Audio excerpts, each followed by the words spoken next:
चलन्ति ଆମେ श्रीमद् ହରିନାମର ଶୃଙ୍ଖଳାରେ ହରେ କୃଷ୍ଣ ଆମେ ହରିନାମର ଶୃଙ୍ଖଳା ଶ୍ରବଣ କରୁଥିଲେ କି ଆମର ହରିନାମ ପ୍ରତି ଉଦାସୀନତା ଆଉ ଅହଙ୍କାର ବଶତଃ ଆମେ ହରିନାମକୁ ହୃଦୟରେ ସ୍ଥାନ ଦେଇପାରନ୍ତିନି। କିନ୍ତୁ ଆମେ ଏଇ ହରିନାମକୁ ହୃଦୟରେ ସ୍ଥାନ ଦେବା ପାଇଁ ଆମେ ଚାରିଟି ଷ୍ଟେପ୍ସ କଥା ହେଇଥିଲେ। ଗୋଟା ଥିଲା କି ହରିନାମ ପ୍ରତି ଆମେ ମନରେ ଦୃଢ ମନ ପାଇଁ ଏକାଗ୍ରତା ମାନସିକ ଏକାଗ୍ରତା ଆଣିବାର ଅଛି। ହରିନାମ ପ୍ରତି ଆମେ ଦୃଢ ସଂକଳ୍ପ ହେଇକି ପ୍ରୟାସ କରିବାର ଅଛି। ହରିନାମ ପ୍ରତି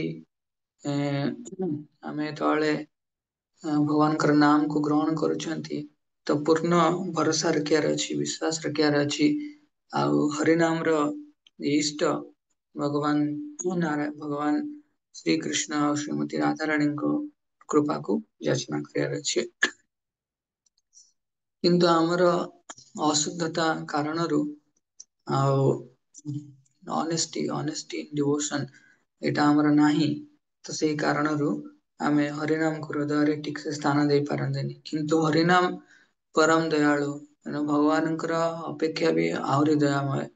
କାହିଁକି ନା ଭଗବାନ ସ୍ୱତନ୍ତ୍ର ଜନ୍ମାଦ୍ୟସ୍ୟ ଅନ୍ୱୟାତ୍ ଇତରତଃ ତେଷୁ ଅଭିଜ୍ଞ ସ୍ୱରାଟ ମିନ୍ସ କୃଷ୍ଣ ଭଗବାନ ପରମ ପୁରୁଷ ଭଗବାନ ଶ୍ରୀକୃଷ୍ଣ ପୂର୍ଣ୍ଣ ରୂପେ ସ୍ଵତନ୍ତ୍ର। କିନ୍ତୁ ଭଗବାନଙ୍କର ନାମ ଆଉ ଭଗବାନଙ୍କ ଭିତରେ କୌଣସି ଅନ୍ତର ବି ନାହିଁ ତ ଭଗବାନଙ୍କର ନାମ ମଧ୍ୟ ପୂର୍ଣ୍ଣ ରୂପେ ସ୍ଵତନ୍ତ୍ର। ଅର୍ଥାତ୍ ଭଗବାନଙ୍କର ନାମ ପ୍ରତି ଯୋଉ ସ୍ଵତନ୍ତ୍ରତା ଅଛି ସେ ଭଗବାନଙ୍କର ଯୋଉ ଭୌତିକ ସଂସାର ସ୍ଥାପିତ ହେଇକି ଅଛି ସେଥିରୁ ଜୀବ ମାନଙ୍କୁ ଉଦ୍ଧାର କରିବା ପାଇଁ ଭଗବାନଙ୍କର ନାମ ହିଁ ଏକମାତ୍ର ସାର। ତେଣୁ ଭଗବାନଙ୍କର ସ୍ୱତନ୍ତ୍ରତା ଭଗବାନଙ୍କର ଦୟାମୟ ଗୁଣ ଉପରେ ବ୍ୟବହାର ହଉଛି କେମିତି ନା ଭଗବାନ ଚାହିଁଲେ ତାପରେ ଭଗବାନ ଚାହାନ୍ତି ବି ଜୀବ ମାନଙ୍କୁ ଉଦ୍ଧାର କରିବା ପାଇଁ ଏମିତି କି ପଶୁ ପକ୍ଷୀ ମାନଙ୍କର ଜିହ୍ବରେ ମଧ୍ୟ ଭଗବାନ ଆବିର୍ଭାବ ହୁଅନ୍ତି। ଆମେ ଭାବନ୍ତି କେବଳ ମଣିଷ ମାନେ କି ଭଗବାନଙ୍କର ନାମ ନେଇ ପାରିବେ ନାହିଁ ପଶୁ ପକ୍ଷୀ ମାନେ ମଧ୍ୟ ଭଗବାନଙ୍କର ନାମ ନେଇପାରିବେ।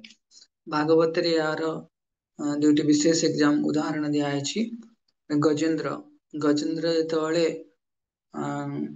କୁମ୍ଭୀର ସହିତ ଯୁଦ୍ଧ କରୁଥିଲା ପ୍ରାୟ 1000 ବର୍ଷ ଯୁଦ୍ଧ କଲା ପରେ ସେ ତାର ପୂର୍ବ ଜନ୍ମର ଯୋଉ ଆଧ୍ୟାତ୍ମିକ ସ୍ଥିତି ଅଛି ଭଗବାନଙ୍କୁ ସ୍ମରଣ କଲେ ସେତେବେଳେ ଗୋଟେ ପଦ୍ମ ଫୁଲକୁ ସେ ଯୋଉ ପୁଷ୍କରିଣୀ ଥିଲା ସେଠୁ ଉଠେଇକି ଭଗବାନଙ୍କୁ ଅର୍ପଣ କଲା କି ସେଇ ପରମ ପୁରୁଷ ଭଗବାନଙ୍କୁ ମୁଁ ଅର୍ପଣ କରୁଛି ଏମିତି କି ଭଗବାନଙ୍କର କ୍ଷଣିକ ସ୍ମୃତି ମାନେ କମ ସମୟରେ ମଧ୍ୟ ସ୍ମରଣ କଲା କ୍ଷଣି ଭଗବାନ ଆବିର୍ଭାବ ହେଇଥିଲେ। ଗଜେନ୍ଦ୍ର ସେମିତି ଭରତ ମହାରାଜ ତାଙ୍କର ରାଜ ଶାସନ ସମୟରେ ସବୁ ସମୟରେ ଭଗବାନଙ୍କର ନାମ ନଉଥିଲେ କୃଷ୍ଣ ଗୋବିନ୍ଦ ଅଚ୍ୟୁତ ମୁରାରୀ ତ ବହୁତ ସମୟ ନାମ ନଉଥିଲେ ଯେତେବେଳେ ରାଜ୍ୟକୁ ତ୍ୟାଗ କଲେ ଆଧ୍ୟାତ୍ମିକ ପ୍ରଗତି କରିବା ପାଇଁ ଜୀବନକୁ କୃଷ୍ଣ ପ୍ରେମ ପ୍ରାପ୍ତି କରିବା ପାଇଁ ଜୀବନରେ ସେତେବେଳେ ସେ ପୁଣି ସେ ହରିଣର ମୁହଁରେ ପଡିଗଲେ। ଆଉ ଯେତେବେଳେ ପୁନଃ ତାଙ୍କର ଚେତନା ଆସିଲା ତ ହରିଣ ଶରୀରରେ ଥାଇ ମଧ୍ୟ 24 ଘଣ୍ଟା ଭଗବାନଙ୍କର ନାମକୁ ଗ୍ରହଣ କଲେ ଆଉ ଏମିତି କି ଭାଗବତରେ ବର୍ଣ୍ଣନା କରାହାଇଛନ୍ତି କି ହରିଣ ଶରୀରରେ ଯେତେବେଳେ ସେ ମୁକ୍ତି ପାଉଥିଲେ ହରିଣ ଶରୀରରୁ ଯେତେବେଳେ ସେ ପୁନଃ ଜଡଭରତ ଶରୀରକୁ ଆସୁଥିଲେ ସେତେବେଳେ ମଧ୍ୟ ଭଗବାନଙ୍କର ନାମ ନେଇକି ତ୍ୟାଗ କଲେ। ତେଣୁ ସେଥିପାଇଁ ଆମେ ଦେଖୁଛେ କି ଭଗବାନଙ୍କର ନାମ ଏମିତି କି କୌଣସି ନିଚତର ଜନିରେ ଜୀବ ମାନଙ୍କର ଜିହ୍ୱାରେ ମଧ୍ୟ ଆସିପାରନ୍ତି ଆବିର୍ଭାବ ହେଇପାରନ୍ତି। ତ ଆମେ ଭଗବାନଙ୍କୁ ସେଥିପାଇଁ ପ୍ରାର୍ଥନା କରିବା ଦରକାର କି କେବେ ଭଗବାନଙ୍କର ସେ ଶୁଦ୍ଧ ନାମ ଆମ ହୃଦୟରେ ପ୍ରକାଶିତ ହବ ତ ଏହା ପାଇଁ ଆମକୁ ଉତ୍ସାହ ଦରକାର ଅଛି। ଆଉ ନିଷ୍ଠାପର ଭାବରେ ଆଉ ଅନେଷ୍ଟଲି ଆମକୁ ପରିଶ୍ରମ କରିବାର ଅଛି ଦୃଢତା ସାଙ୍ଗରେ ଏଥିପାଇଁ କୁହାଯାଏ ଲୌଲ୍ୟମ୍ ହିଁ ଏକମାତ୍ର ମୂଲ୍ୟମ୍ ଲୌଲ୍ୟମ୍ ମିନ୍ସ ଗ୍ରିଡିନେସ୍ ଆମେ ଭଗବାନଙ୍କର ନାମ ପ୍ରତି କେତେ ଗ୍ରିଡି ମିନ୍ସ ଲୋଭି ହବା ଦରକାର।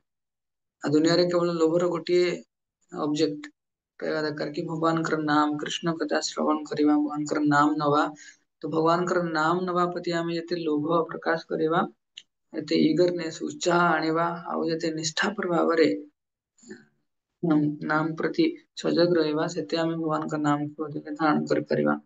ଯେମିତି ଘରେ ଆମେ କେତେ ବାଡିରେ ଗଛ ଲଗେଇଲେ ତାକୁ ପାଣି ବି ଦଉଛେ, ତା ସାଙ୍ଗରେ ତାକୁ କଣ କରୁଛେ, ବାଡ଼ ଦଉଛେ ତାକି ଛେଳି ବଗେରା ନ ଖାଇଯିବ। ସେମିତି ଭଗବାନଙ୍କର ନାମ ଯେତେବେଳେ ଗ୍ରହଣ କରୁଛେ ସେତେବେଳେ ଆମକୁ ଅପରାଧ ପ୍ରତି ସତର୍କ ବି ହବାର ଅଛି। ଆଉ ତା ସାଙ୍ଗରେ ହରିନାମ ପ୍ରତି ନିଷ୍ଠାପର ଭାବରେ ହରିନାମକୁ ଗ୍ରହଣ କରିବାର ଅଛି। ଆସନ୍ତୁ ଆମେ ସମସ୍ତେ ଭଗବାନଙ୍କ ନାମକୁ ଆହୁରି ସୁନ୍ଦର ଭାବରେ ଉତ୍ସାହର ସହିତ ଗ୍ରହଣ କରିବା। ଆଉ ସିମ୍ପଲ ଜିନିଷ, ଆମର ହୃଦୟରୁ ସେ ନାମ ବାହାରିକି ଭୌତିକ ଆବରଣକୁ ଚିରିକି ଭଗବାନଙ୍କର ପାଦ ପଦ୍ମରେ ସ୍ପର୍ଶ କରିବା ଦରକାର ଭଗବାନଙ୍କର ନାମ। ସେତିକି କନଫିଡେନ୍ସଲି ଆଉ ସେତିକି ସ୍ପିରିଚୁଆଲ ଇମୋସନ ସାଙ୍ଗରେ ଆମେ ଭଗବାନଙ୍କ ସହିତ ନାମ ସହିତ ଯୋଡିବା ଦରକାର। କାହିଁକି ନା ନାମ ପଛରେ ଏଇ ନାମ ହିଁ ଭଗବାନ କୃଷ୍ଣ ନିଜେ। ତେଣୁ ଆମେ ରାଧାରାଣୀଙ୍କୁ ଭଗବାନଙ୍କର ଯିଏ ଶକ୍ତିର ସ୍ୱରୂପା ଆଉ କୃଷ୍ଣ ଭଗବାନଙ୍କୁ ପ୍ରାର୍ଥନା କରୁଛେ କି ଆମକୁ ଭଗବାନ ତାଙ୍କର ସେବାରେ ନିୟୋଜିତ କରିବେ। କିନ୍ତୁ ଏ ସେବା କିଏ ଆମକୁ ଦେବେ? ହରିଙ୍କର ସେବା ଆମକୁ ଗୁରୁ ଆଉ ବୈଷ୍ଣବ ମାନେ ବୈଷ୍ଣବ ସଙ୍ଗରେ ଗୁରୁଦେବ ପ୍ରଦାନ କରିବେ। ତେଣୁ ଆସନ୍ତୁ ଆମେ ସମସ୍ତେ ବୈଷ୍ଣବ ମାନଙ୍କୁ ପ୍ରଣାମ କରିବା। ବୈଷ୍ଣବ ମାନେ ବାଞ୍ଛା କଳ୍ପତରୁ ସଦୃଶ କ୍ଷମାଶୀଳ ଦୟାର ସାଗର ଆଉ ପତିତ ଜୀବଙ୍କର ଉଦ୍ଧାରକାରୀ। ଦୈନନ୍ଦିନ ଜୀବନରେ ଯଦି କିଛି ଜ୍ଞାତ କିମ୍ବା ଅଜ୍ଞାତ ସାରରେ ଯଦି କୌଣସି ଅପରାଧ ହୋଇଥାଏ ତାହେଲେ ପ୍ରାତଃ ମୁହୂର୍ତ୍ତରେ ସେମାନଙ୍କ ଚରଣ କମଳରେ କ୍ଷମା ପ୍ରାର୍ଥନା ମାଗି ନେବା ଉଚିତ। वाञ्छाकल्पतरुर्भ्यश्च कृपा सिन्धुभ्येव च पतितानं पावनेभ्यो वैष्णवेभ्यो नमो नमः। अनंत कोटि वैष्णव वृंद की जय। नामाचार्य श्रीदास ठाकुर की जय। वैष्णव ठाकुर श्रील प्रभुपाद की जय।